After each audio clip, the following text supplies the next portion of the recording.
बुलेटिनची सुरुवात अर्थातच आजच्या सगळ्यात मोठ्या बातमीनं, कारण बेळगावमध्ये आज महाराष्ट्र एकीकरण समितीचा महामेळावा आयोजित करण्यात आलाय। कर्नाटक पोलिसांकडून कर्नाटक आणि महाराष्ट्र सीमेवर नाकाबंदी करण्यात आली। एकीकरण समितीच्या मेळाव्याच्या पार्श्वभूमीवर ही नाकाबंदी करण्यात आली आहे। महाराष्ट्रातील नेत्यांना अडवण्यासाठी जोरदार तयारी ही कर्नाटक पोलिसांनी केलेली आहे।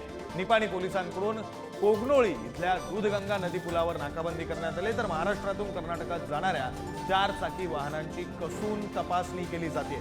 महाराष्ट्र कर्नाटक सीमावाद हा आता पुन्हा एकदा पेटण्याची शक्यता आहे आणि तशी चिन्ह ही आता दिसू लागलेली आहे।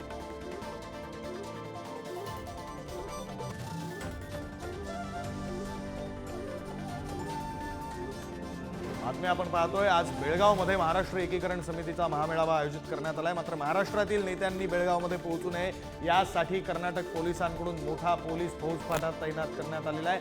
ही लाईव्ह दृश्य आपण पाहतोय। एकीकडे बेळगावात महाअधिवेशनाचं आयोजन करण्यात आलंय आणि त्या पार्श्वभूमीवर बेळगावात पोलीस यंत्रणा कशा प्रकारे सज्ज झाली आहे, महाराष्ट्रातील नेत्यांनी तिथे पोहोचू नये यासाठी पोलीस यंत्रणा सज्ज करण्यात आली आहे। तर दुसरीकडे कोल्हापुरातून नेते जाणार आहेत आणि त्यासाठीची जी तयारी करण्यात आलेली आहे, भगवी रॅली काढली जाणार आहे। ठाकरेंच्या शिवसेनेचे नेते जाणार आहेत, मराठी नेते हे कोल्हापुरातून जाणार आहेत आणि त्या संदर्भातली ही दृश्य आपण पाहतो। कोल्हापुरातली अनेक नेते जे आहेत ते या ठिकाणाहून रवाना होणार आहेत। कोल्हापुरातल्या माझ्या मागे दिसणाऱ्या छत्रपती तारांच्या पुतळ्याला आज पुष्पहार अर्पण करून अभिवादन करून या ठिकाणून भगवी रॅली निघणार। आपण जर बघितलं तर या ठिकाणी संजय पवार आणि विजय देवणे देखील दाखल झालेले आहेत। काही वेळातच या ठिकाणी त्यांचे कार्यकर्ते देखील जमायला सुरुवात होतील आणि या ठिकाणाहून भगवी रॅली निघणार आहे। सुरुवातीला मी संजय पवार यांच्याकडे जाईल। खरं तर गेल्या अनेक वर्षांपासूनची ही परंपरा त्या ठिकाणी महाअधिवेशन घेते, मात्र त्याला विरोध होतो। आज देखील तुमच्या या रॅलीला त्या ठिकाणी विरोध केलेला आहे, तुम्हाला बंदी देखील प्रवेश बंदी देखील त्या ठिकाणी घालण्यात आलेली, काय सांगाल? हाच कर्नाटक सरकारला आणि केंद्र सरकारला आमचा प्रश्न आहे, बंदी कशासाठी? आपल्या ह्या देशामध्ये आपलं म्हणणं आपण मांडायचं नाही, ही लोकशाही आहे ना, संविधान दिलेला अधिकार वापरायचा नाही आपण।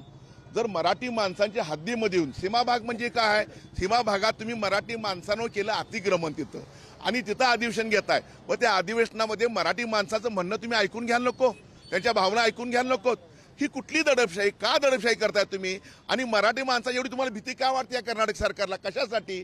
आणि त्याबरोबर त्यांनी कुठले गुंडा कुठले गोळा केलेत त्यांना सुद्धा आम्ही इशारा देतोय, तुम्ही तुमच्या पद्धतीने राहा। तिथल्या मराठी माणसा दादागिरी जर तुम्ही दंडुकशाही करणार असाल तर त्याच पद्धतीने इथं सुद्धा तुमची लोक राहते हे विसरू नका। आम्हाला सुद्धा कायदा हातात घ्यावी वेळ आणू नका तुम्ही, अशी विनंती आहे। मराठी माणसांची भावना जी आहे, अधिवेशन आहे ते पूर्णपणे यशस्वी करण्यासाठी कर्नाटक सरकारने केंद्र सरकारने त्यांना इशारा दिला पाहिजे। 2 उपमुख्यमंत्री आहेत ना महाराष्ट्र राज्याचे, आपले काय करतायत? ते सुद्धा मराठा माणसं आहेत, मराठा आहेत ना लोक, ती मराठा माणसांनी त्यांनी सुद्धा रस्त्यावर उतरून त्यांना जाब विचारला पाहिजे। केंद्र सरकारने कर्नाटक सरकार दबाव आणला पाहिजे आणि ते अधिवेशन यशस्वी करण्याचा प्रयत्न करायला पाहिजे। आम्ही तर तिथं जाणार आहोतच।